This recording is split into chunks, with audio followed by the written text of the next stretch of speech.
All right, so here's the dead bug. I'm gonna start out with my arms and legs up.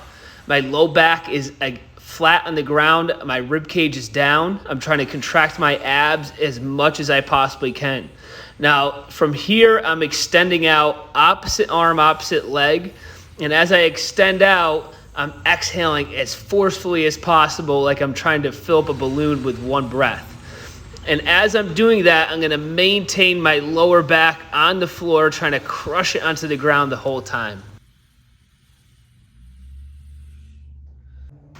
Here's the lat hang with full exhale. I'm hanging, I'm letting myself go completely dead.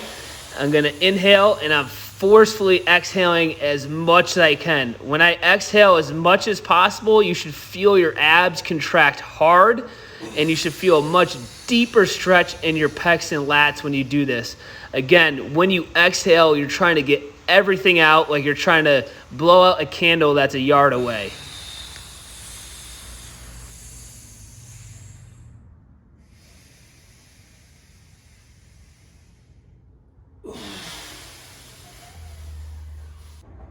Here's the hip switch to glute stretch.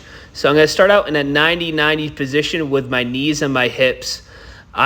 As I'm transitioning from side to side, I'm maintaining my foot position on the ground, so I'm not moving my heels or sliding at all. So I'm going through pure internal, external rotation at the hips. When I rotate from side to side, I'm trying to push my knees out as far as I can. So I'm trying to create as much distance as possible between my knees.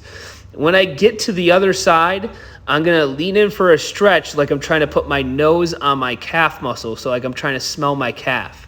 Now the whole time I'm doing this, I'm trying to stay upright as possible the whole time during the transition, and I can put my hands on the ground for the glute stretch at the end. Here's the adductor rock back. I'm gonna set up with my knee on a pad, and I'm gonna extend my leg out nice and straight, and my foot is gonna be flat on the ground. In this position, I'm gonna rock back towards my heels, and I'm gonna maintain a neutral spine the whole time.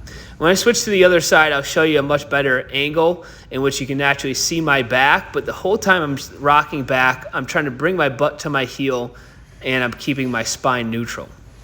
So as you can see, as I change my position, my foot's flat, legs straight out, and I'm rocking back as far as I can with a neutral spine.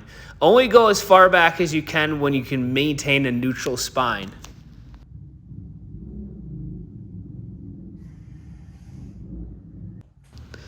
Here's a yoga push-up with toe tap. So I'm going down to a push-up, and as I bring my butt up, I'm reaching for my opposite foot.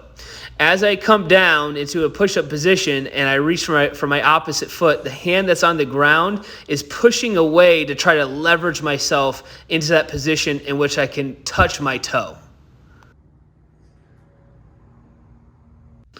Here's the forward lunge into reverse lunge and then into a single leg deadlift. So what I'm gonna do is always forward lunge with the same leg, reverse lunge with the same leg, and then go into an SLDL position with the leg that's the stabilizer. Once I hit 3 per side, I'm gonna shift over to the other side. So now I'm forward lunging and reverse lunging with the other leg, but now I'm also performing a single leg deadlift with the opposite leg.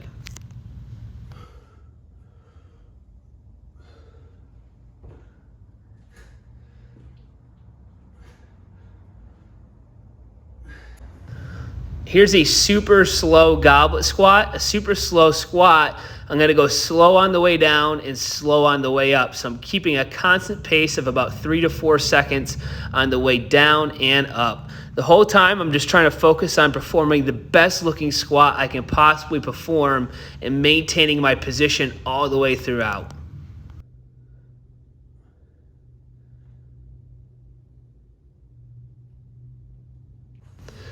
Here's a med ball skater, a nice CNS activator and a power movement to finish off the warm-up. I'm just shifting from side to side, trying to bound laterally.